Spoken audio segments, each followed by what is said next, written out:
Hello everyone, कैसे हैं आप लोग। आशा करते हैं आप काफ़ी अच्छे होंगे।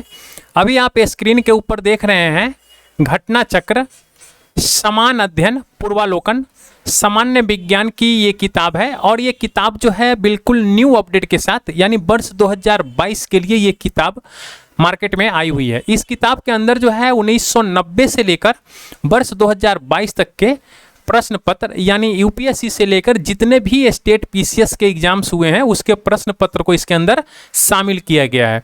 ये प्रश्न पत्र जो है पूरे सब्जेक्ट वाइज मोड में शामिल किया गया है। आप यहाँ पे देख सकते हैं भौतिकी विज्ञान का पेपर, रसायन विज्ञान का पेपर और जीव विज्ञान का पेपर। ये पूरे पेपर जो है ये यूपीएससी और स्टेट पीसीएस के पेपर है और इसको जो है सब्जेक्ट वाइज मोड में शामिल किया गया है। अगर मैं बात करता हूँ भौतिकी विज्ञान का, तो भौतिकी विज्ञान के चैप्टर 1 से लेकर चैप्टर 9 तक यानी चैप्टर 1 से मात्रा की इकाई से लेकर और ध्वनि तक मैं इसका वीडियो जो है अपने चैनल पे अपलोड कर रखा हूँ। अगर मैं जीव विज्ञान की बात करता हूँ तो जीव विज्ञान के चैप्टर 1 से लेकर चैप्टर 6 तक मैं इसका वीडियो जो है अपने चैनल पे अपलोड कर रखा हूँ। और रसायन विज्ञान का चैप्टर 1 से लेकर चैप्टर 3 तक का वीडियो जो है मैं अपने चैनल पर अपलोड कर रखा हूँ। अगर आप इन वीडियो को नहीं देखे हैं तो प्लीज़ आप इन वीडियो को देखिए। ये वीडियो जो है आपके एग्जाम के व्यू से काफ़ी इंपॉर्टेंट है और ये वीडियो जो है आपको आपके एग्जाम्स में काफ़ी मदद करेगा। अभी जो मैं आपके साथ डिस्कशन करने जा रहा हूँ वो है चैप्टर 10, 11 और 12। ये फिजिक्स का चैप्टर 10, 11, 12 मैं अभी आपके साथ डिस्कशन करने जा रहा हूँ। अगर मैं बात करता हूँ इस बुक को, तो इस बुक को जो है 28 दिन के अंदर जो है टारगेट रखा गया है पूरे बुक को एंड करने का। और यही नहीं, साइंस ही नहीं, साइंस के साथ साथ जो है हिस्ट्री के बुक को भी पूरे 28 दिन के अंदर जो है एंड करने का टारगेट रखा गया है।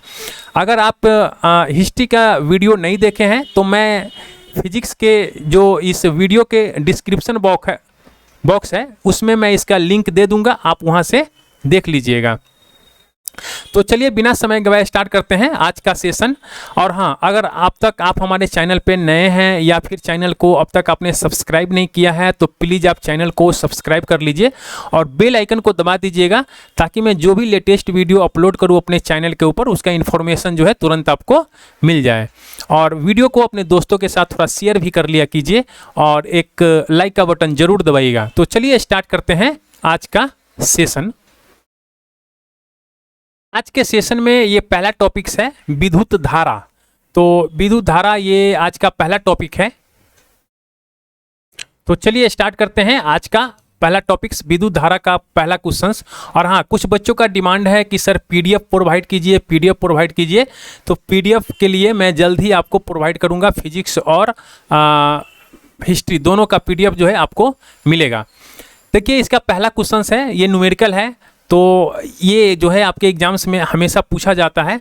तो आइए हम लोग इसको भी सॉल्व करेंगे। पहला क्वेश्चन आपको कह रहा है कि एक 100 वाट का बिजली का बल्ब है, वो 10 घंटे जलता है तो 5 रुपये प्रति यूनिट की दर से विद्युत खर्च होगा तो कितना होगा। तो देखिए जो हमारे घर के अंदर जलता है उसको हम लोग किलो वाट आवर में मेजर करते हैं, किलो वाट आवर। और यहाँ पे आपको कितना में दिया हुआ है, वाट में दिया हुआ है। तो इसको हम लोग किलो वाट में पहले कन्वर्ट कर लेते हैं। तो इसको जब हम लोग किलो वाट में कन्वर्ट करते हैं, जो हम लोग घर के अंदर मेजर करते हैं वो किलो वाट आवर में मेजर करते हैं। और 1 kilo watt hour equal to होता है हमारा 1 यूनिट के बराबर होता है। तो चलिए हम लोग यहाँ पे देख लेते हैं इसको कैसे हमको करना है। यहाँ पे हमारा दिया हुआ है किलो वाट आवर और यहाँ पे जो है हमारा क्वेश्चन के अंदर 100 वाट दिया हुआ है। तो इसको हम लोग कन्वर्ट करेंगे। देखिए यहाँ पे 1000 वाट इज इक्वल टू होता है 1 किलो वाट।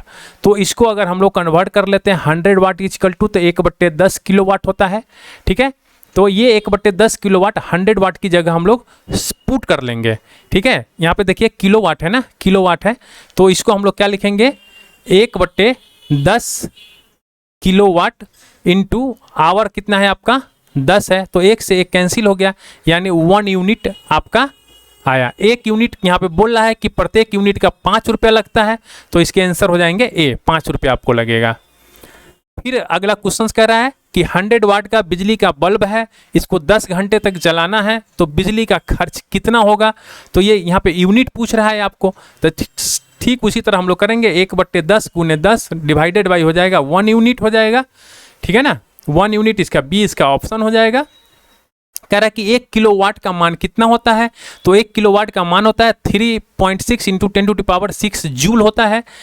इसको भी हम लोग यहाँ से कर सकते हैं, लेकिन आप इसको याद कर लीजिए बाय हार्ट, आप इसको याद कर लीजिए। 1 किलोवाट इज इक्वल टू क्या होता है, 1 kilowatt hour is equal to होता है 3.6 इंटू 10⁶ जूल होता है।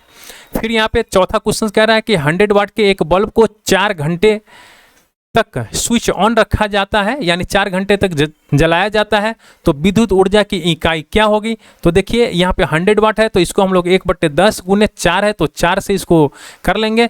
तो इसको जब हम लोग सॉल्व करेंगे तो 2/5 यानी आ जाएगा कितना, 0.4। तो ये हो जाएगा इसका डी आंसर हो जाएगा।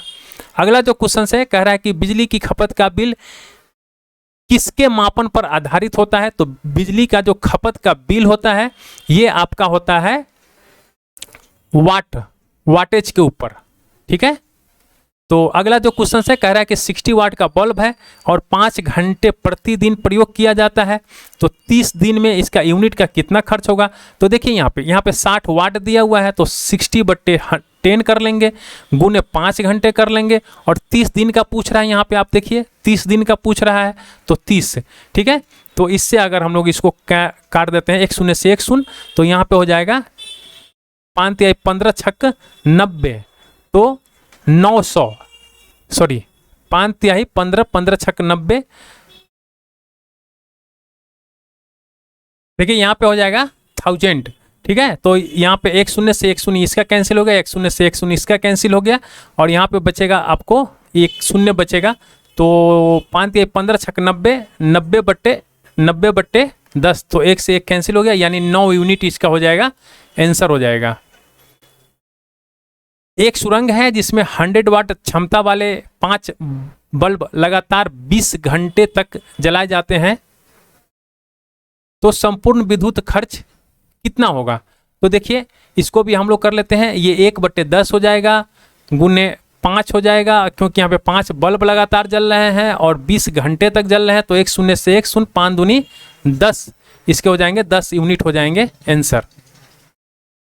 कह रहा है कि एक मकान में 2 बल्ब लगे हुए हैं, उनमें से एक दूसरे से अधिक प्रकाश देता है, तो निम्न में से कौन सा कथन सही है। तो देखिए ये जो है कम प्रकाश वाले बल्ब में रेजिस्टेंस अधिक है। अगला जो क्वेश्चन है कह रहा है कि 220 वोल्ट जनरेटर से एक बल्ब जुड़ा हुआ है, तो धारा 0.5 एम्पियर है, तो बल्ब की शक्ति क्या होगी। तो देखिए बल्ब की शक्ति जो है हम लोग यहाँ से फाइंड कर सकते हैं, पावर इज इक्वल टू होता है वर्क डन बाय टाइम। तो अगर हम लोग ऐसे में देख लेते हैं पावर में, यानी बल्ब के रेशियो में देख लेते हैं, तो वाट/टाइम हो जाता है। तो यहाँ पे देखिए वाट इज इक्वल टू होता है VIT, और जब हम लोग यहाँ पे इसको सॉल्व करेंगे तो हमारे पास आता है VI, और यहाँ पे हमको वोल्टेज भी दिया हुआ है और धारा भी दिया हुआ है। तो जब हम लोग इसको सॉल्व करेंगे तो हमारा आ जाता है 110 वाट, तो ये हमारा आंसर हो जाएगा। कह रहा है कि 2 समानांतर प्रतिरोध वाले सर्किट का कुल प्रतिरोध इतना किलोवाट ओम है, यदि एक प्रतिरोधक का मान 2 किलो ओम है तो दूसरे प्रतिरोधक का मान कितना होगा। तो देखिए यहाँ पे कह रहा है कि 2 समानांतर कह रहा है, यानी पैरेलल की बात कर रहा है, तो पैरेलल में हम लोग इस तरह रेसिस्टेंस को ऐड करते हैं, तो जब हम लोग इसको सॉल्व करेंगे तो हमारा आ जाएगा 4.70 किलो ओम। तो ये आप देख सकते हैं, ये 2020 BPSC में पूछा गया क्वेश्चन है और अच्छा क्वेश्चन था ये। एक मकान में 2 बल्ब में से एक दूसरे से अधिक रोशनी देता है, यानी चमकदार है, तो इन दोनों बल्ब में किस बल्ब में उच्चतर अवरोधक लगे हुए हैं। तो पहले वाले में देखिए मंद रोशनी वाले बल्ब में, जो मंद रोशनी वाले बल्ब होते हैं ना, उसमें क्या है, अवरोधक लगे हुए रहते हैं। अगला जो क्वेश्चन है कह रहा है कि 2 एक जैसे बल्ब को किस प्रकार जोड़ने पर अधिक रोशनी मिलेगा। तो पैरेलल में, पैरेलल में जब हम लोग जोड़ते हैं तो वो अधिक रोशनी देता है, यानी समानांतर क्रम में। अगला जो क्वेश्चन है कह रहा है कि डायनमो जिसे बिजली उत्पादन हेतु कथित रूप से प्रयोग में लाते हैं वह वास्तव में है। तो डायनमो क्या है, डायनमो ऊर्जा का परिवर्तक होता है।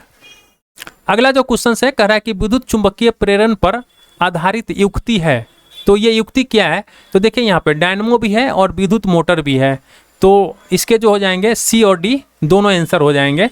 डायनमो परिवर्तित करता है, तो डायनमो क्या परिवर्तित करता है, डायनमो जो है मैकेनिकल एनर्जी को इलेक्ट्रिकल एनर्जी में कन्वर्ट कर देता है, यानी यांत्रिक ऊर्जा को विद्युत ऊर्जा में कन्वर्ट कर देता है। डायनमो एक युक्ति है जो परिवर्तित करता है। डायनमो क्या परिवर्तित करता है, यांत्रिक ऊर्जा को विद्युत ऊर्जा में। डायनमो का कार्य क्या है, डायनमो का काम है यांत्रिक ऊर्जा को विद्युत ऊर्जा में बदलना। टरबाइन या फिर डायनमो से बिजली प्राप्त करने में किस ऊर्जा को विद्युत ऊर्जा में परिवर्तित करते हैं, तो देखिए मैकेनिकल एनर्जी को हम लोग किस में कन्वर्ट करते हैं, इलेक्ट्रिकल एनर्जी में कन्वर्ट कर देते हैं। जब विद्युत ऊर्जा गति में परिवर्तित होती है तब देखिए, जब विद्युत ऊर्जा जो होती है वो गति में परिवर्तित होती है तो आपका ऊष्मा में कोई हानि नहीं होता है। विद्युत ऊर्जा को यांत्रिक ऊर्जा में बदलने वाली युक्ति कौन सी है, तो देखिए यह है विद्युत मोटर। विद्युत मोटर का काम क्या है, विद्युत मोटर का काम है विद्युत ऊर्जा को ये मैकेनिकल एनर्जी में कन्वर्ट कर देना, मतलब इलेक्ट्रिकल एनर्जी को मैकेनिकल एनर्जी में कन्वर्ट करना। ऐसा उपकरण जो रासायनिक ऊर्जा को विद्युत ऊर्जा में परिवर्तित कर दे वह क्या कहलाता है, तो रासायनिक ऊर्जा को विद्युत ऊर्जा में परिवर्तित कर दे यानी बैटरी। बैटरी क्या कहलाता है, आप देखते होंगे बैटरी के अंदर जो होता है केमिकल डला हुआ रहता है, और वो जो अपने गाँव वगैरह में आप बैटरी यूज करते हैं उसमें क्या डला हुआ रहता है, सल्फ्यूरिक एसिड डला रहता है, H2SO4। और H2SO4 वो रासायनिक ऊर्जा है, रासायनिक ऊर्जा कन्वर्ट हो जाता है विद्युत ऊर्जा में, तो वो काम बैटरी करता है।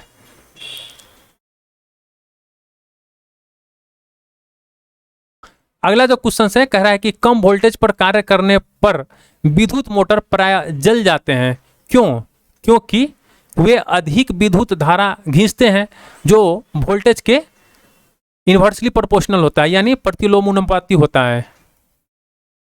फैराडे स्थिरांक है, फैराडे स्थिरांक क्या है, तो फैराडे स्थिरांक जो है ये सार्वभौमिक स्थिरांक है, यानी यूनिवर्सल कांस्टेंट है। फैराडे स्थिरांक जो है ये यूनिवर्सल कांस्टेंट है। और 1 फैराडे का मान कितना होता है, 96,500 कूलम पर मोल। मोटर कार बैटरी के संबंध में निम्नलिखित कथनों पर विचार कीजिए। तो ये जो है देखिए इसमें कह रहा है कि कौन सा सही है, तो वोल्टता सामान्यतः 12 वोल्ट होती है, तो ये बात तो बिल्कुल सही है। और उसके बाद जो होता है धारिता को एम्पियर घंटा में व्यक्त करते हैं, तो ये भी बात बिल्कुल सही है। निकेल कैडमियम बैटरी का प्रयोग होता है, तो निकेल कैडमियम जो होता है बैटरी का प्रयोग जो होता है ये आपको कैलकुलेटर में भी होता है ना, कॉर्डलेस इलेक्ट्रॉनिक्स उपकरण जो होता है उसमें भी होता है, और ट्रांजिस्टर में भी होता है, यानी उपयुक्त सभी में होता है निकेल कैडमियम बैटरी का प्रयोग।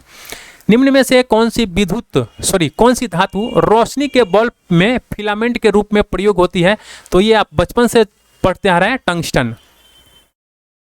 बिजली के बल्ब का तंतु बना होता है, तो ये टंगस्टन का बना होता है। इलेक्ट्रिक बल्ब का फिलामेंट जो होता है ये टंगस्टन का बना होता है। निम्नलिखित कथनों पर विचार कीजिए। एक साधारण बिजली के बल्ब का अपेक्षाकृत अल्प जीवन होता है, क्योंकि इसमें कह रहा है कि कौन सा कथन सही है, तो देखिए फिलामेंट का तार एक समान नहीं होता है, तो ये बिल्कुल बात सही है। फिलामेंट का तार जो है वो एक समान नहीं होता है, बल्ब पूर्ण रूप से निर्वात नहीं किया जा सकता, ये भी बात सही है। और फिलामेंट के सहायक तार उच्च ताप पर पिघल जाते हैं, तो ये भी बात सही है, यानी इसके हो जाएंगे डी। जलते हुए विद्युत बल्ब के तंतु का ताप सामान्यतः होता है, तो ये होता है 2000 डिग्री सेंटीग्रेड से 2500 डिग्री सेंटीग्रेड तक। यहाँ पे असर्शन और रीजन दिए हुए हैं, तो कह रहा है कि देखिए त्वरित चालक इमारतों को नष्ट होने से बचाते हैं, तो ये जो है ये बिल्कुल सही है। और दूसरा जो रीजन इसका बता रहा है ये आवेश को पृथ्वी तक भेज देता है, तो ये भी बात सही है, और ये रीजन भी सही है, तो ये इसका आंसर हो जाएगा ए। अगला जो क्वेश्चन है कह रहा है कि 3 पिन बिजली के प्लग में सबसे लंबी पिन को जोड़ना चाहिए, तो सबसे लंबी पिन को किससे जोड़ना चाहिए, आधार सिरे से। विद्युत उपकरणों में अर्थ का उपयोग होता है, तो विद्युत उपकरणों में जो अर्थ का उपयोग होता है ये सुरक्षा के लिए हम लोग इसका उपयोग करते हैं। अगला जो क्वेश्चन है कह रहा है कि आपस में जुड़ी दो आवेशित वस्तुओं के बीच विद्युत धारा नहीं प्रवाहित होती है, यदि ये हो तो देखिए अगर वह समान विभव पर हो तब। सर्वाधिक विद्युत चालकता वाला तत्व क्या है? तो सर्वाधिक विद्युत चालकता वाला तत्व जो है वो चांदी है। आप यहाँ पे देख सकते हैं चांदी के बाद जो होता है तांबा होता है, तांबा के बाद एल्युमिनियम होता है, उसके बाद लोहा जो होता है ये सर्वाधिक विद्युत वाला चालकता होता है। सबसे नंबर 1 पे चांदी, फिर तांबा, फिर एल्युमिनियम, इस तीन को आप याद कर लीजिए। निम्नलिखित में से कौन विद्युत का सर्वोत्तम चालक है? तो विद्युत का सर्वोत्तम चालक जो है वो चांदी है। निम्नलिखित में से कौन सा विद्युत का अच्छा सुचालक है? तो विद्युत का जो अच्छा सुचालक होता है वो चांदी है। देखिए मेंस विद्युत प्रदाय में फ्यूज का प्रयोग एक सुरक्षा युक्ति के रूप में होता है। फ्यूज के विषय में निम्नलिखित कथनों में से कौन सा सही है? तो देखिए ये जो होता है ना इसका गलनांक निम्न होता है। फ्यूज जो होता है, फ्यूज में जैसे ही टेम्परेचर हाई होगा तो वो गल जाता है, यही फ्यूज की सबसे खासियत होती है। फ्यूज का सिद्धांत क्या होता है? फ्यूज का सिद्धांत होता है ये विद्युतीय का ऊष्मीय प्रभाव होता है। फ्यूज में प्रयुक्त होने वाले तार की विशेषता होती है, तो उसका तार का विशेषता क्या होता है? ये निम्न गलनांक होता है, निम्न गलनांक होता है। तो निम्न गलनांक यहाँ भी है ना। ये उच्च प्रतिरोध शक्ति यानी उच्च प्रतिरोध शक्ति पे वो क्या होता है? निम्न गलनांक होता है, जल्दी से गल जाता है।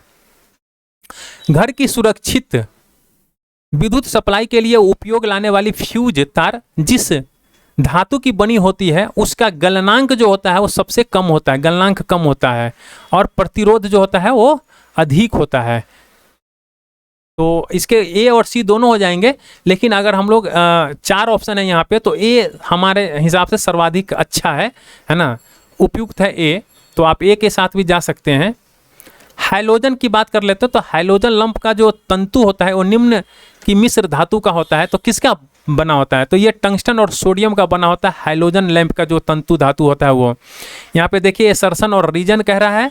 तो एसर्शन और रीजन के अंदर जो है कह रहा है कि एक धातु तार का तापक्रम बढ़ जाता है जब उसके बीच विद्युत धारा प्रवाहित की जाती है। तो ये जो है ये बिल्कुल सही है। अगर हम लोग रीजन की बात करते हैं तो धातु अणुओं के पारस्परिक संघटन से उष्मा ऊर्जा का मोचन होता है, तो ये बिल्कुल गलत है। घरेलू विद्युत तार स्थापन मूलतः समानांतर यानी पैरेलल में लगे होते हैं, पैरेलल संबंध होता है उसका। घरेलू विद्युत सप्लाई के दौरान काले रंग का आवरण युक्त तार है, तो काले रंग का जो तार होता है ये उदासीन होता है, न्यूट्रल वायर होता है ये। मानव शरीर के विद्युत प्रतिरोध के परिमाण की कोटि क्या है? तो ये है 10⁴ ओम है। सामान्य ट्यूबलाइट में कौन सी गैस होती है? तो सामान्य ट्यूबलाइट में जो होती है आर्गन के साथ मरकरी वेपर होती है। CFL का पूर्ण रूप क्या है? तो CFL का पूर्ण रूप होता है कॉम्पैक्ट फ्लोरिसेंट लैंप। आप इसको ध्यान रखिएगा, कॉम्पैक्ट फ्लोरिसेंट लैंप होते हैं इसके CFL का फुल फॉर्म। देखिए यहाँ पे एसर्शन दिया हुआ है, फिर रीजन दिया हुआ है। एसर्शन कह रहा है कि लाइट एमिटिंग डायोड यानी LED lamp compact fluorescent lamp की तुलना में अधिक लंबी सेवा अवधि प्रदान करते हैं। तो ये क्या है? ये बिल्कुल सही है। अब हम लोग इसका रीजन की बात कर लेते हैं। तो रीजन क्या है? LED जो है ये CFL की तुलना में अधिक ऊर्जा दक्ष होते हैं। तो ये भी जो है ये भी सही है, और ये इसका रीजन भी है। तो इसके ऑप्शन हो जाएंगे ए। यहाँ पे कह रहा है कि कार्बनिक प्रकाश उत्सर्जित diode organic light emitting diode यानी OLED का उपयोग बहुत से संसाधनों में अंकीय प्रदर्श यानी डिजिटल डिस्प्ले सर्जित करने के लिए किया जाता है। तो द्रव क्रिस्टल प्रदर्शों की तुलना OLED प्रदर्शर किस प्रकार लाभकारी है? तो आइए हम लोग यहाँ पे देख लेते हैं, और कह रहा है कि इसमें सही उत्तर को चुनिए। तो देखिए इसमें जो है ये OLED प्रदर्श ये नम्य प्लास्टिक अवसरों पर संविरचित किए जा सकते हैं। तो ये बिल्कुल सही है। OLED के प्रयोग से वस्त्र में अंतः स्थापित ऊपरी वेलनीय प्रदर्श यानी रोल्ड अप डिस्प्ले बनाए जा सकते हैं। तो ये भी सही है। OLED के प्रयोग से पारदर्शी प्रदर्श संभव है, तो ये भी सही है। तो इसके हो जाएंगे उपयुक्त 1, 2, 3 सभी हो जाएंगे। अगला जो क्वेश्चन है कह रहा है कि फ्लोरेसेंट ट्यूब यानी प्रतिदीप्त बल्ब में कौन सी गैस भरी जाती है, तो ये गैस है मरकरी और नियॉन। एक बिजली के बल्ब की अपेक्षा एक फ्लोरेसेंट ट्यूब को अधिमान यानी प्रीफर्ड दिया जाता है, क्योंकि देखिए इसमें से ऐसा कोई नहीं है। तो आइए हम लोग इसको देख लेते हैं। फ्लोरेसेंट ट्यूब की बात अगर हम लोग कर लेते हैं तो बिजली के बल्ब की अपेक्षा वैद्युत ऊर्जा का प्रकाश ऊर्जा में परिवर्तन अधिक मात्रा में करती है। ये 100 वाट के एक बिजली के बल्ब का केवल 5% विद्युत ऊर्जा को प्रकाश ऊर्जा में परिवर्तित करता है, जबकि अगर हम लोग फ्लोरेसेंट ट्यूब की बात करते हैं तो ये 22% वैद्युत ऊर्जा को प्रकाश ऊर्जा में परिवर्तित करती है। इस प्रकार दिए गए कथन में से कोई भी सही नहीं है। अगर हम लोग श्वेत प्रकाश की बात करते हैं तो श्वेत प्रकाश को नली में कैसे पैदा करते हैं, तो ये है अणुओं को दोलित करके हम लोग श्वेत प्रकाश को नली में पैदा करते हैं।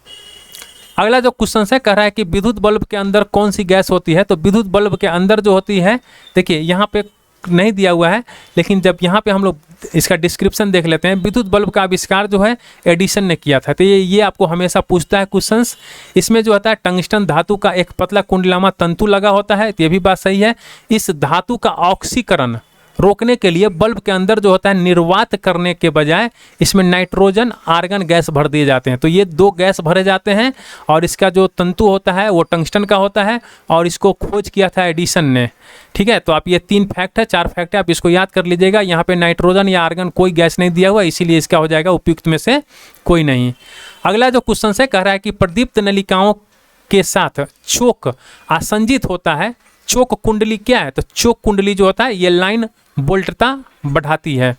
अगला जो क्वेश्चन कह रहा है कि CFL और LED लैंप में क्या अंतर होता है, तो आइए हम लोग यहाँ पे देख लेते हैं CFL और LED लैंप में क्या अंतर होता है। कह रहा है कि इसमें से सही कथन को चुनिए। तो देखिए ये प्रकाश उत्पन्न करने के लिए CFL पारावाष्प और संदीपक का प्रयोग करता है, तो ये बिल्कुल सही है, जबकि LED जो होता है लैंप अर्धचालक पदार्थों का प्रयोग करता है, तो ये बिल्कुल सही है। अगर हम लोग बात करते हैं LED लैंप की तुलना में CFL कम ऊर्जा सक्षम होता है, तो ये भी बिल्कुल सही है। तो इसके हो जाएंगे 1 और 3। अगला जो क्वेश्चन है कह रहा है कि सड़क प्रकाश व्यवस्था के संदर्भ में सोडियम बत्तियाँ LED बत्तियाँ से किस तरह से भिन्न है, तो इसमें कह रहा है कि सही उत्तर को चुनिए। तो आइए हम लोग देख लेते हैं। देखिए सोडियम बत्तियाँ जो होती है प्रकाश का 360 डिग्री से उत्पन्न करती है, किंतु LED बत्तियाँ ऐसा नहीं करती है, तो ये बिल्कुल सही है। इसीलिए हम लोग इसको सोडियम बत्ती को हम लोग रोड पे लगाते हैं। अगर हम लोग बात कर लेते हैं तीसरे पॉइंट की, तो सोडियम बत्ती के दृश्य प्रकाश का स्पेक्ट्रम लगभग एक वर्णी होता है, जबकि LED बत्तियाँ सड़क प्रकाश व्यवस्था में सार्थक वर्ण सुविधाएं यानी कलर अबेंडेंट प्रदान करती हैं, तो ये भी बिल्कुल सही है, यानी इसके हो जाएंगे 1 और 3। अगला जो क्वेश्चन है कह रहा है कि एक तार में बहती विद्युत धारा एवं विभवांतर प्रत्येक को 2 गुना बढ़ा दिया जाए तो विद्युत शक्ति क्या होगा, तो विद्युत शक्ति जो होता है वो 4 गुना बढ़ जाती है। 4 गुना विद्युत शक्ति जो होती है बढ़ जाती है। देखिए 2 तार हैं, उसकी लंबाई, व्यास और प्रतिरोधकता यानी रेसिस्टेंस सभी 1:2 के रेशियो में है। तो कह रहा है कि अगर पतले तार का प्रतिरोध 10 ओम है तो मोटे तार का प्रतिरोध कितना हो जाएगा, तो 10 ओम ही रहेगा। अगला जो क्वेश्चन है कह रहा है कि नीचे दिए गए, देखिए यहाँ पे असर्शन और रीजन दिया हुआ है, तो कह रहा है कि कौन सा सही है, तो हम लोग इसको चेक कर लेते हैं। परिणामित्र का प्रयोग वोल्टता के उच्चयन अथवा अपचयन के लिए किया जाता है, तो ये बिल्कुल सही है। अगर हम लोग कारण की बात कर लेते हैं तो परिणामित्र ऐसी युक्ति है जिसका प्रयोग निर्दिष्ट धारा परिपथ में किया जाता है, तो ये बिल्कुल गलत है, तो इसका ऑप्शन हो जाएगा सी। अगला जो क्वेश्चन है कह रहा है कि समान प्रकार की छोटी बूंदे यानी वोल्ट तक अवशेषित की गई है, यदि n बूंदे मिलकर एक बड़ी बूंद बनाती है तो इस बूंद का विभव क्या होगा, तो इसका हो जाएगा N/3/V। अगला जो क्वेश्चन है कह रहा है कि ट्रांसफार्मर प्रयुक्त होते हैं, तो ट्रांसफार्मर जो होते हैं ये AC वोल्टेज का उपचयन या अपचयन करने के लिए प्रयुक्त होते हैं। अगला जो क्वेश्चन है कह रहा है कि ट्रांसफार्मर का उपयोग ट्रांसफार्मर का उपयोग जो है निम्नलिखित में से किस उद्देश्य से होता है? तो ट्रांसफार्मर का उपयोग जो है ये प्रत्यावर्ती धारा विभव को ऊंचाई अथवा अपचाई करने के लिए होता है। अगला जो क्वेश्चन है, किसी एसी जनरेटर या फिर डीसी जनरेटर, यानी जनित्र मतलब होता है जनरेटर होता है, तो एसी जनरेटर या फिर डीसी जनरेटर में एक मूलभूत अंतर क्या होता है? तो देखिए एक मूलभूत अंतर क्या होता है ना, एसी जनित्र से सर्पी वलय होता है और जबकि डीसी जनित्र में द्विक परिवर्तक होता है। अगला जो क्वेश्चन है कह रहा है कि मोबाइल चार्जर होता है, तो मोबाइल चार्जर क्या है? एक अपचाई ट्रांसफार्मर है ये, यानी स्टेप डाउन ट्रांसफार्मर है। अपचाई मतलब होता है स्टेप डाउन ट्रांसफार्मर है। देखिए कुछ युक्तियां संबंधित ऊर्जा रूपांतरित नीचे दिए गए हैं, ठीक है। अब कह रहा है कि इसमें कौन सा सुमेलित है, तो आइए हम लोग देखते हैं। देखिए यहाँ पे है ना, इलेक्ट्रिकल जनरेटर जो होता है ये यांत्रिक से विद्युत उत्पन्न करता है, तो ये बिल्कुल सही है। अगला जो क्वेश्चन है कह रहा है कि प्रत्यावर्ती धारा किसके लिए उपयुक्त नहीं है? तो प्रत्यावर्ती धारा जो होता है ये स्टोरेज बैटरी को चार्ज करने के लिए उपयुक्त नहीं है। अगला जो क्वेश्चन है, प्रत्यावर्ती धारा को डिस्क धारा में परिवर्तित करने वाली युक्ति को क्या कहते हैं? तो इसको कहते हैं रेक्टिफायर। प्रत्यावर्ती धारा, देखिए प्रत्यावर्ती विद्युत धारा को डिस्क धारा में परिवर्तित किया जाता है, किसके द्वारा किया जाता है? तो ये किया जाता है रेक्टिफायर के द्वारा। यहाँ पे अभिकथन यानी असर्शन है और रीजन दिया हुआ है।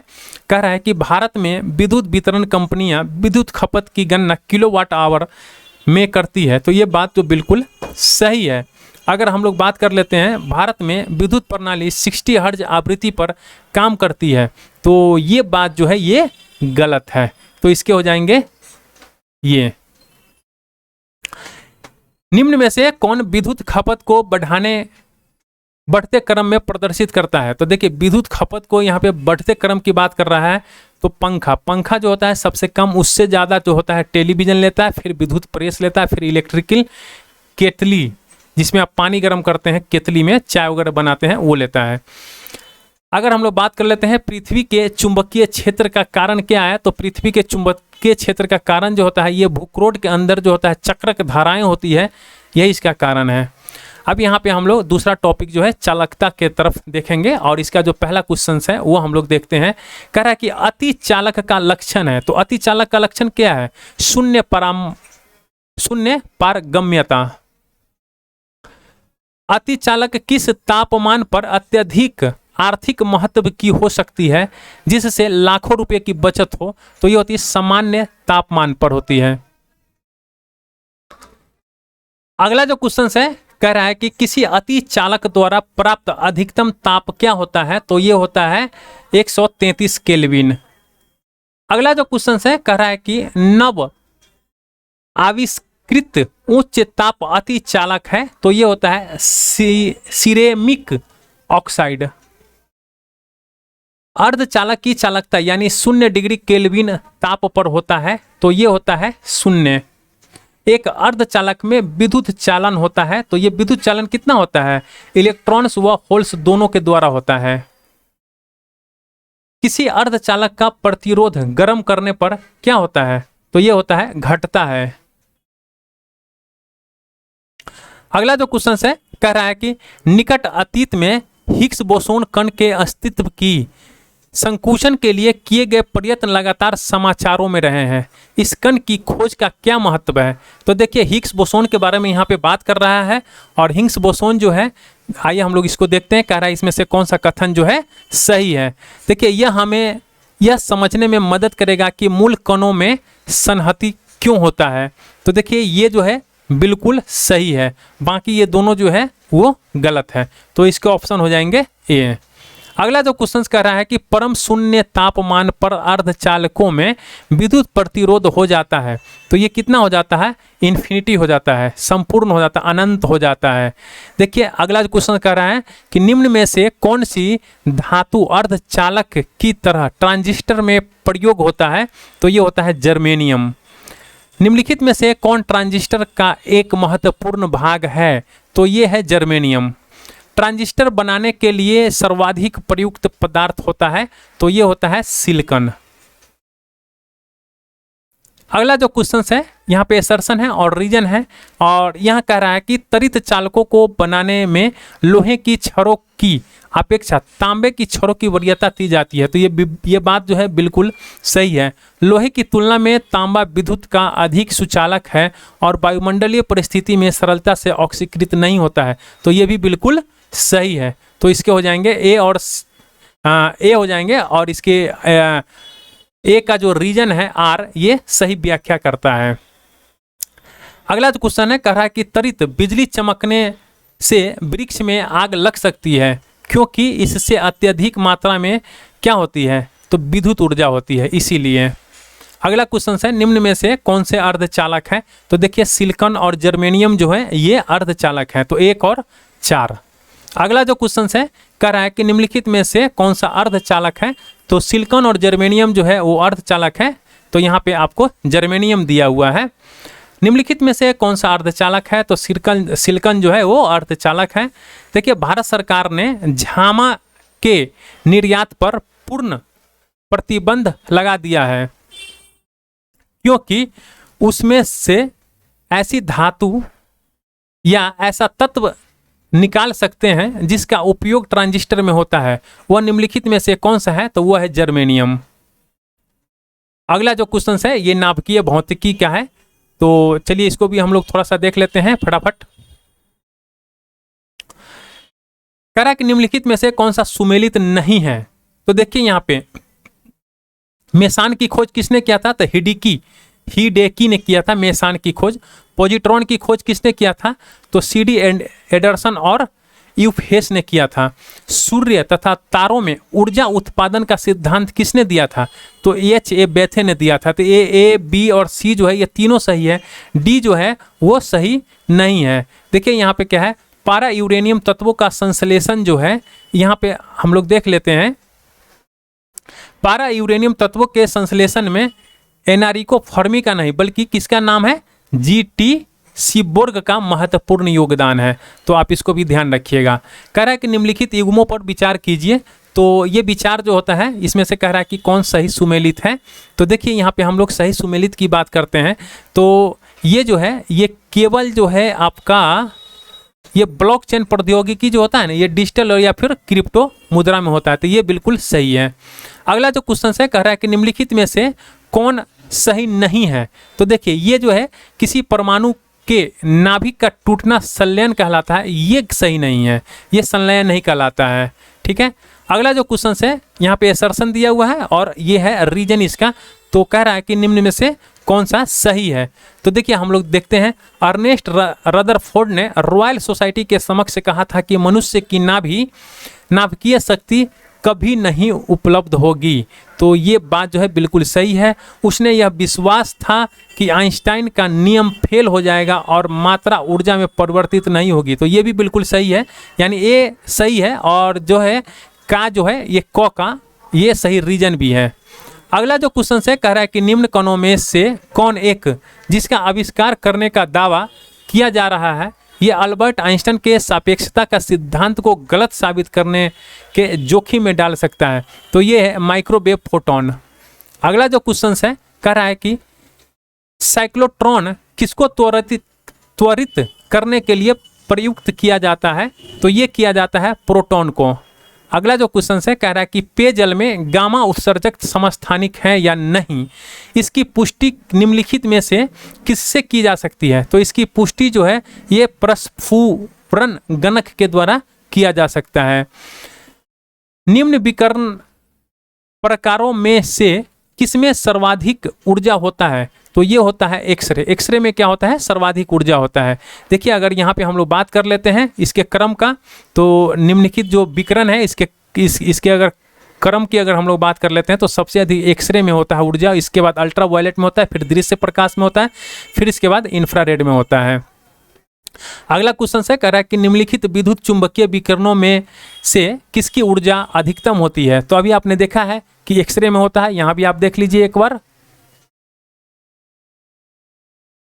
सबसे अधिक जो होता है गामा किरण में ऊर्जा होता है, फिर एक्सरे में होता है, फिर पराबैंगनिक में होता है, फिर दृश्य में होता है, फिर अवरक्त में होता है, फिर माइक्रोवेव, फिर रेडियो तरंग में होता है। तो ये पूरा आपको दे दिया हुआ है, आप यहाँ से भी देख सकते हैं। सूर्य पर ऊर्जा का निर्माण होता है। तो सूर्य के ऊपर जो होता है संलयन के द्वारा, यानी नाभिकीय संलयन के द्वारा होता है। नाभिकीय तो होता ही, आप इसको याद कर लीजिए, संलयन के द्वारा जो होता है सूर्य के ऊपर ऊर्जा का निर्माण होता है। तारे अपनी ऊर्जा प्राप्त करते हैं। तो तारा जो है अपने ऊर्जा जो है ये किससे प्राप्त करता है? तो नाभिकीय संलयन से प्राप्त करता है और गुरुत्वीय संकुचन से प्राप्त करता है। तो इसका हो जाएगा ए। देखिए, तारे अपनी ऊर्जा निम्न में से किससे प्राप्त करता है? तो तारा जो है अपना ऊर्जा जो है ये नाभिकीय संलयन से, यानी नाभिकीय संयोजन के फलस्वरूप से प्राप्त करता है। तारों में अक्षय ऊर्जा के स्रोत का कारण क्या है? तो तारों में जो अक्षय ऊर्जा है उसका स्रोत का कारण है हाइड्रोजन का हीलियम में परिवर्तन हो जाना। सूर्य से उत्पन्न ऊर्जा का स्रोत क्या है? तो सूर्य से जो ऊर्जा उत्पन्न होता है उसका स्रोत है नाभिकीय संलयन। कौन सा कथन नाभिकीय विखंडन से संबंधित नहीं है? तो नाभिकीय विखंडन से संबंधित नहीं है। तारों में ऊर्जा का उत्पन्न होना यह नाभिकीय संलयन से संबंधित है। अगला जो क्वेश्चन है कह रहा है कि एक कृत्रिम उपग्रह में विद्युत ऊर्जा का स्रोत क्या होता है?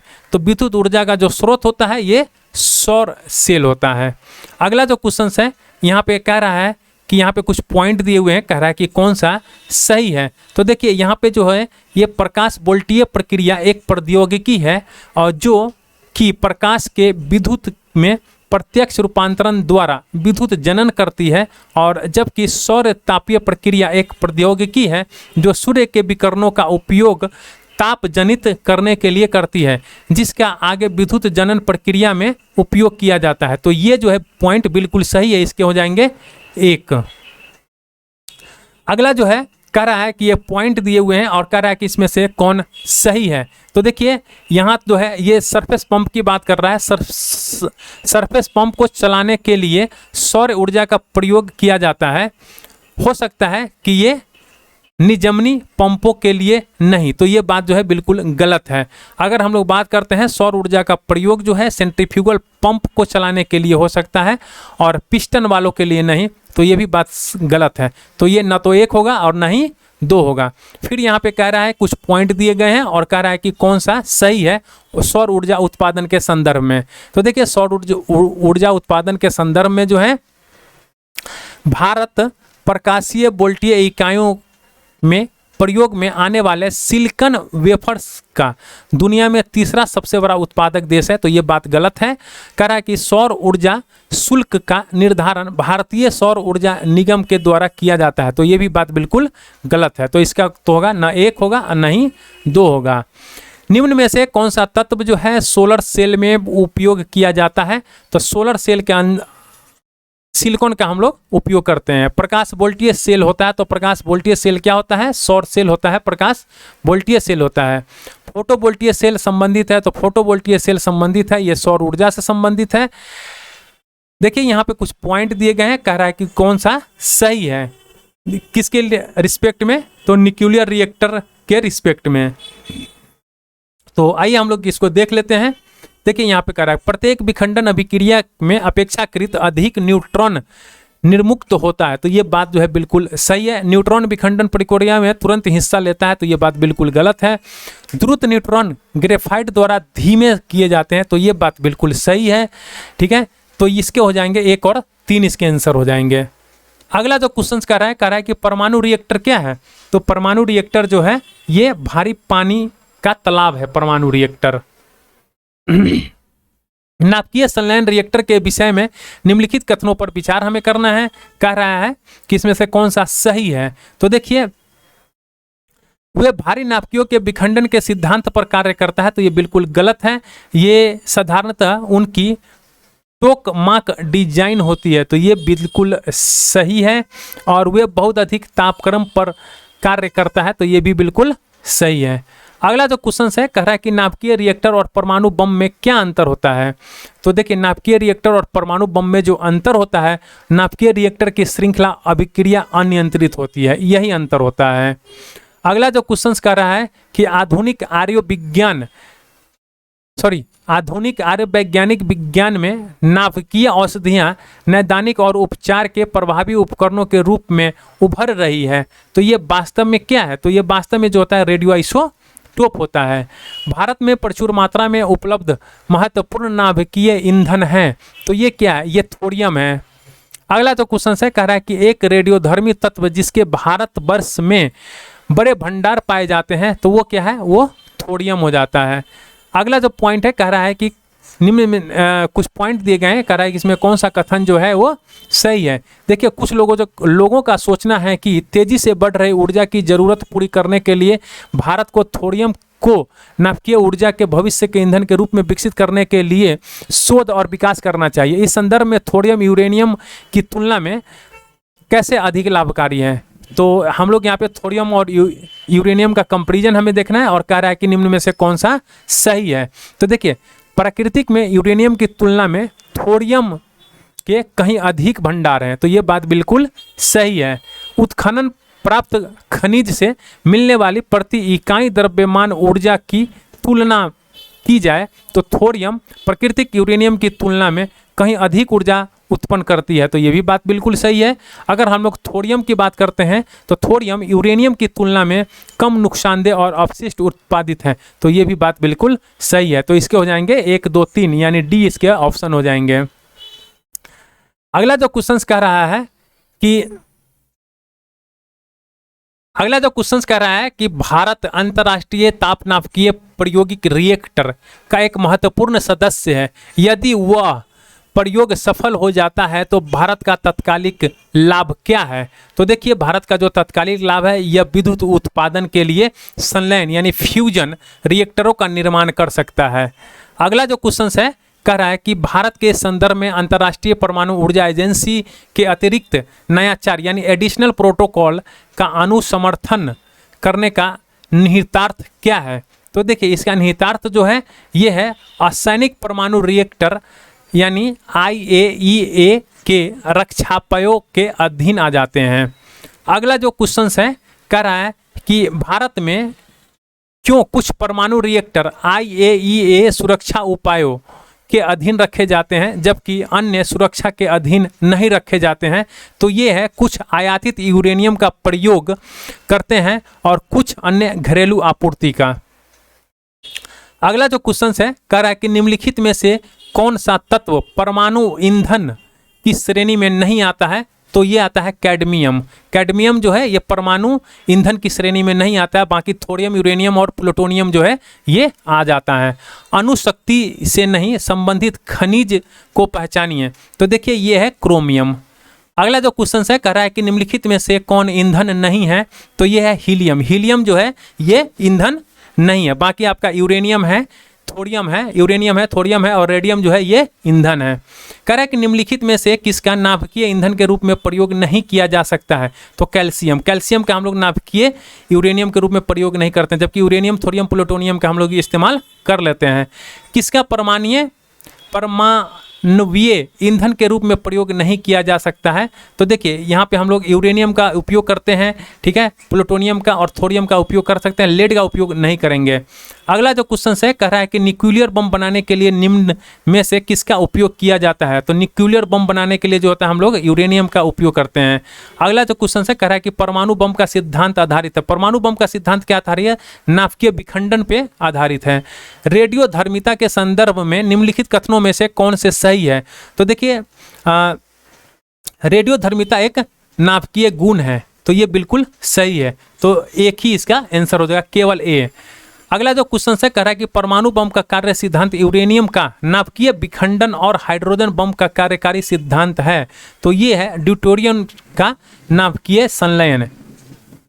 अगला जो क्वेश्चन है कह रहा है कि हाइड्रोजन बम निम्न में से किस सिद्धांत पर आधारित है, तो हाइड्रोजन बम जो है ये अनियंत्रित संलयन अभिक्रिया पर आधारित है।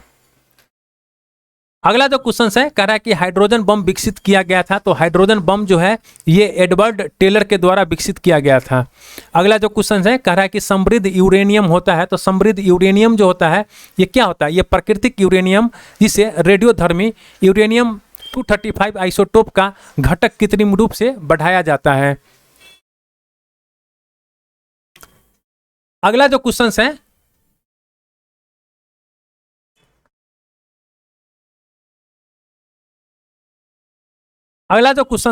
कह रहा है कि यूरेनियम को रेडियोधर्मी विघटन का अंतिम उत्पाद क्या होता है? तो ये होता है शीशा, शीशा यानी लेड होता है। अगला जो क्वेश्चन है कह रहा है कि एक रेडियो एक्टिव पदार्थ की अर्ध आयु 4 महीने है, इस पदार्थ के 3/4 का क्षय होने में कितना समय लगेगा? तो ये समय लगेगा आपको 8 महीने। अगला जो क्वेश्चन है कह रहा है कि किसी विघटनीय तत्व की अर्ध आयु जो है ये 5 वर्ष की होती है, तो 20 वर्ष बाद विघटनीय पदार्थ का जो अंश बच जाता है वो है, तो वो है कितना? 1/16। देखिए इसको करने के लिए हमारे पास ये फार्मूला होता है और इसमें जब हम डालते हैं वैल्यू तो हमारा इतना आता है।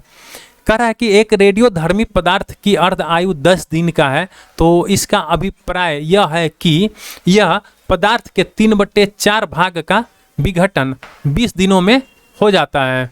अगला जो क्वेश्चन है कह रहा है कि निम्नलिखित में से कौन सा एक रेडियो एक्टिव नहीं है? तो देखिए ये जर्केनियम जो है ये रेडियो एक्टिव नहीं है। अगला जो क्वेश्चन है कह रहा है कि निम्नलिखित में से कौन सा यूरेनियम समस्थानिक परमाणु ऊर्जा संयंत्र में बिजली उत्पादन में इस्तेमाल किया जाता है? तो ये होता है यूरेनियम 235। अगला जो क्वेश्चन है कह रहा है कि विद्युत उत्पन्न करने के लिए कौन सी धातु का उपयोग किया जाता है? तो ये धातु है यूरेनियम।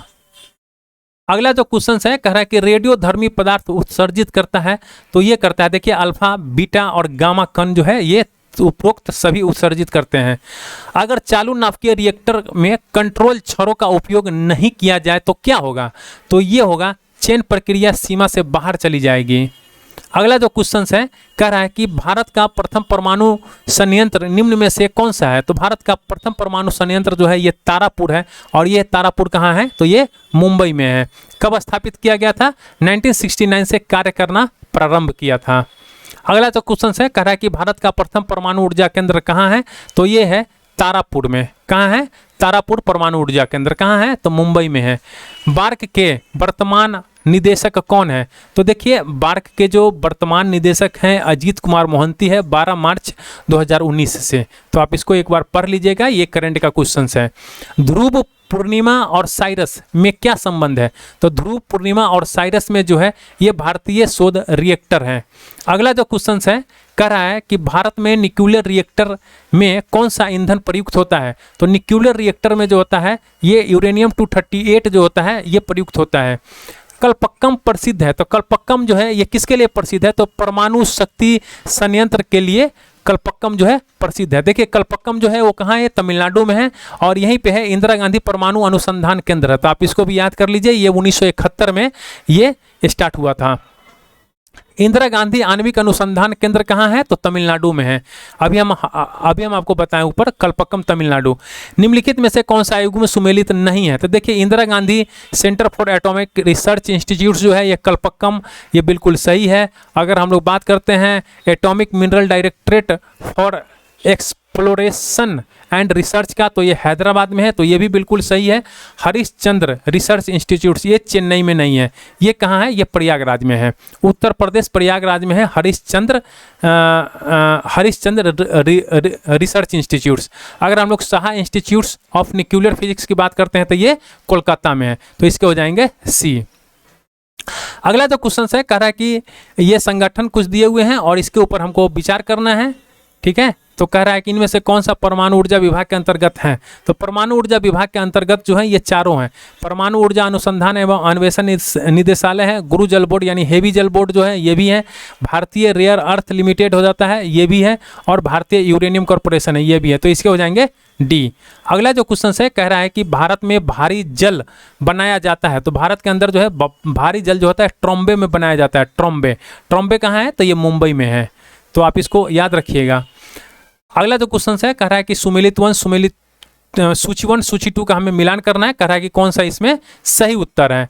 तो देखिए सूची 1 सूची 2 का हम अगर मिलान करते हैं तो अगर हम लोग कलपक्कम की बात करते हैं तो कलपक्कम तमिलनाडु में 1 का 3 जो है इसमें है, तो ये नहीं होगा और ये नहीं होगा। अगर हम नरोड़ा की बात करते हैं तो नरोड़ा कहाँ है? नरोड़ा आपका है ये उत्तर प्रदेश में है नरोड़ा, तो बी का 1 हो जाएगा, तो ये दोनों सही है। फिर अगर हम लोग बात करते हैं काकरापार जो है ये आपका कहाँ है? तो काकरापार जो है ये आपका गुजरात में है, गुजरात में है काकरापार, तो ये हो जाएगा 2 हो जाएगा। फिर इसके बाद आपका ट्रॉम्बे जो है ये महाराष्ट्र में है, तो इसका हो जाएगा बी। अगला कह रहा है कि निम्नलिखित में से कौन सुमेलित नहीं है। तो देखिए ये जो राजस्थान परमाणु ऊर्जा संयंत्र है ये आपका रावतभाटा कोटा में स्थित है, ये उदयपुर में स्थित नहीं है। अगर हम लोग नरोड़ा की बात करते हैं तो ये उत्तर प्रदेश में है। मद्रास परमाणु ऊर्जा संयंत्र की बात करते हैं तो कलपक्कम तमिलनाडु में है। और अगर हम लोग कैगा परमाणु ऊर्जा संयंत्र की बात करते हैं तो ये कर्नाटक में है, कैगा कर्नाटक में है। देखिए नीचे दिए गए कुछ परमाणु ऊर्जा संयंत्र स्थित है। तो देखिए यहाँ पे अगर नरोड़ा कलपक्कम और नरोड़ा कलपक्कम घाटशिला और नंगल, देखिए अगर हम लोग इसकी बात करते हैं तो 1 और 3 जो है ये परमाणु ऊर्जा संयंत्र है, नरोड़ा और कलपक्कम। भारत का निम्नलिखित में से कौन सा परमाणु ऊर्जा संयंत्र 4 यानी भूकंपीय पेटी में अवस्थित है। तो ये है नरोड़ा। नरोड़ा जो है ये भूकंपीय पेटी 4 में अवस्थित है। नरोड़ा जो है ये भूकंपीय पेटी 4 में अवस्थित है। और नरोड़ा है कहाँ, तो अभी हम आपको बताएं कि नरोड़ा कहाँ है। अगर हम लोग कलपक्कम की बात कर लेते हैं तो कलपक्कम जो है वो पेटी 2 में है। और कैगा और तारापुर की बात करते हैं तो ये पेटी 3 में है। वह परमाणु ऊर्जा संयंत्र जो हाल ही में सक्रिय हुआ है, स्थापित हुआ है, तो ये कौन सा है, कैगा है। अगला जो क्वेश्चन है कह रहा है कि तमिलनाडु के कुडनकुल्लम में रूस परमाणु भट्टियों की कितनी इकाइयां लगाने हेतु राजी हुआ है। तो ये उस टाइम का करंट का क्वेश्चन है, उस टाइम पे 6 था। अगला जो क्वेश्चन है कह रहा है कि कलपक्कम के फास्ट ब्रीडर टेस्ट रिएक्टर में प्रयुक्त ईंधन है। तो ये क्या है, प्लूटोनियम है। अगला जो क्वेश्चन है कह रहा है कि कलपक्कम फास्ट ब्रीडर रिएक्टर के विषय में क्या सत्य है, उसको सही उत्तर हम लोग को चुनना है। तो देखिए इसमें जो होता है केवल प्राकृतिक यूरेनियम ईंधन के रूप में प्रयोग होता है, तो ये बिल्कुल बात गलत है। देखिए प्लूटोनियम कार्बाइड और प्राकृतिक यूरेनियम कार्बाइड का मिश्रण जो होता है ईंधन के रूप में प्रयुक्त होता है, तो ये बिल्कुल सही है। अगर हम लोग इसमें बात करते हैं 200 मेगावाट से अधिक परमाणु विद्युत उत्पन्न की जाएगी, तो ये भी बात बिल्कुल सही है। तो 2-3 इसका सही हो जाएगा। अगला जो क्वेश्चन है कह रहा है कि कलपक्कम के फर्स्ट ब्रीडर रिएक्टर निम्नलिखित में से कौन सा शीतलक प्रयोग किया जाता है। तो ये शीतलक जो है ये द्रवित सोडियम है। अगला जो क्वेश्चन है कह रहा है कि एक नाभिकीय रिएक्टर में भारी जल का कार्य क्या होता है। तो भारी जल का कार्य होता है न्यूट्रॉन की गति को कम करना। अगला जो क्वेश्चन है कह रहा है कि नाभिकीय रिएक्टर में निम्नलिखित में से किसे मंदक के रूप में हम लोग प्रयोग करते हैं। तो देखिए मंदक के रूप में हम लोग ग्रेफाइट को भी इस्तेमाल करते हैं और साधारण जल का भी हम लोग इस्तेमाल करते हैं। तो बीच में बी और डी दोनों हो जाएंगे। अगला जो क्वेश्चन है कह रहा है कि नाभिकीय संयंत्र में ग्रेफाइट का उपयोग हम लोग क्यों करते हैं। तो विमंदक के रूप में हम लोग इसका इस्तेमाल करते हैं। अगला जो क्वेश्चन है नाभिकीय रिएक्टर में निम्नलिखित में से मंदक के रूप में प्रयोग किया जाता है। तो हेवी वाटर का हम लोग इस्तेमाल करते हैं, सादा पानी का भी हम लोग इस्तेमाल करते हैं, लेकिन हेवी वाटर जो है ये ज़्यादा सूटेबल होगा आपको। अगर हम लोग बात करते हैं फास्ट ब्रीडर रिएक्टर बिजली पैदा करने वाला एक नाभिकीय रिएक्टर की जो बिजली उत्पन्न करता है, तो ये है विखंडन प्रक्रिया के द्वारा जो है ये फास्ट ब्रीडर रिएक्टर जो है बिजली उत्पन्न करता है विखंडन प्रक्रिया के द्वारा। एक ब्रीडर रिएक्टर वह है जो विखंडन होने वाले पदार्थों को उसमें अधिक उत्पन्न करता है जितना वह जलता है। तो ये इसका सही आंसर हो जाएंगे। अगला जो क्वेश्चन है कह रहा है कि the nuclear power corporation of India के द्वारा अब दूसरे देशों को प्रेशराइज्ड हेवी वाटर रिएक्टर्स निर्यात करने की स्थिति में इन रिएक्टरों की क्षमता कितना है। तो देखिए इन रिएक्टरों की क्षमता जो है ये 540 मेगावाट, ये 220 मेगावाट से लेकर और 540 मेगावाट है। तो आपके ऑप्शन में नहीं दिए हुए हैं, तो आप एक बार इसको पढ़ लीजिएगा। अगला जो क्वेश्चन है कह रहा है कि निम्नलिखित में से किस नाभिकीय शक्ति संयंत्र की कुल स्थापित क्षमता अधिक है। तो ये है कुडनकुल्लम की जो है ये क्षमता सबसे अधिक है। अगर हम लोग पोखरण की बात करते हैं, पोखरण नाभिकीय परीक्षण 1974 का, तो आधिकारिक कोड क्या था। तो इसका था स्माइलिंग बुद्धा। पोखरण 1974, इसका आप इसको ऐसे याद कर लीजिए, पोखरण 1974 में जो हुआ था इसका क्या कोड था, स्माइलिंग बुद्धा। अगला जो क्वेश्चन है कह रहा है कि पोखरण 2 परीक्षण कब हुआ था। तो पोखरण 2 हुआ था ये 11 मई 1998 को पोखरण 2 हुआ था। और पोखरण 2 के अंतर्गत जो होता है भारत अपने ऑपरेशन शक्ति के तहत राजस्थान के पोखरण परीक्षण स्थल में 5 परमाणु परीक्षण किए थे। आप इसको भी याद रख लीजिएगा। प्रथम 3 परीक्षक 11 मई 1998 को तथा अन्य 2 परीक्षण 13 मई 1998 को किए गए थे। मई 1998 में पोखरण में भारत ने 5 परमाणु परीक्षण किए थे। बताइए पोखरण किस राज्य में? तो राजस्थान में है पोखरण। और इसी के साथ जो है ये आज का सेशन जो है यहीं पे एंड होता है। अगर अब तक आपने हमारे चैनल को सब्सक्राइब नहीं किया है तो प्लीज़ आप चैनल को सब्सक्राइब कर लीजिए और बेल आइकन को प्रेस कर दीजिएगा, ताकि जो भी मैं लेटेस्ट वीडियो अपलोड करूं उसका इन्फॉर्मेशन जो है तुरंत आपको मिल जाए। और एक लाइक का बटन जरूर दबाइएगा और जाते जाते वीडियो को शेयर भी अपने दोस्तों के साथ कर दीजिएगा। Thank you for watching.